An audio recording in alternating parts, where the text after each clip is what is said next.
بسم اللہ الرحمن الرحیم۔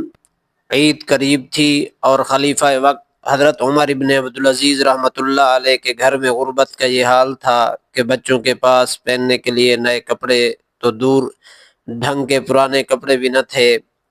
اہلیہ کی درخواست آپ کی زوجہ محترمہ فاطمہ بنت عبد الملک، جو خود ایک خلیفہ کی بیٹی اور 4 خلفاء کی بہن تھی، آپ کے پاس آئی اور کہا: اے امیر المومنین، عید سر پر ہے، تمام بچے نئے کپڑوں کی تیاری کر رہے ہیں، لیکن ہمارے بچوں کے پاس عید کے لیے جوڑے نہیں ہیں۔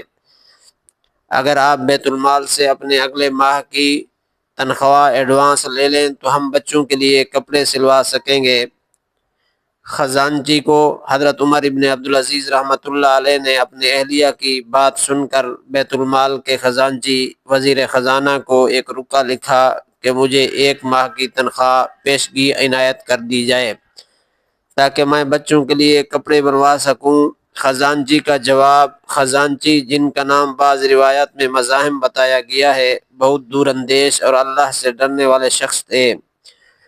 انہوں نے جواب میں ایک تاریخی جملہ لکھا: اے امیر المومنین، مجھے اس رقم کے دینے میں کوئی اعتراض نہیں، بشرطے کہ آپ مجھے اس بات کی تحریری ضمانت دے دیں کہ آپ اگلے 1 ماہ تک زندہ رہیں گے، کیونکہ اگر آپ زندہ نہ رہے تو یہ قرض اللہ کی مخلوق عوام کے ذمہ ہو جائے گا، جو میں ادا نہیں کر سکوں گا۔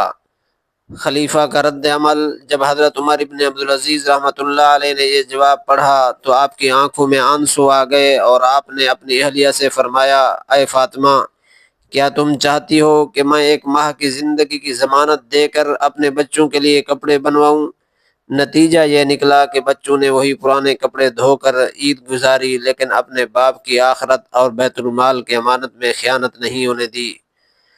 ثبوت اور حوالہ جات: یہ واقعہ اسلامی تاریخ اور سیرت کے معتبر کتابوں میں مختلف الفاظ کے ساتھ درج ہے۔ سیرت عمر ابن عبدالعزیز رحمہ اللہ از ابن جوزی رحمۃ اللہ علیہ، سیرت عمر ابن عبدالعزیز از ابن عبد الحکم، البدایہ والنہایہ از امام ابن کثیر۔ پیغام: یہ واقعہ ہمیں یہ پیغام دیتا ہے، یہ سبق دیتا ہے کہ اقتدار اللہ کی امانت ہے اور ایک سچے حکمران کو اپنے گھر والوں کی ضرورت پر اللہ کے خوف اور عوامی مال کی حفاظت کو ترجیح دینی چاہیے۔ اگر ویڈیو اچھی لگے تو چینل کو سبسکرائب فرما دیں اور اچھا سا کمنٹ کر دیں۔ شکریہ۔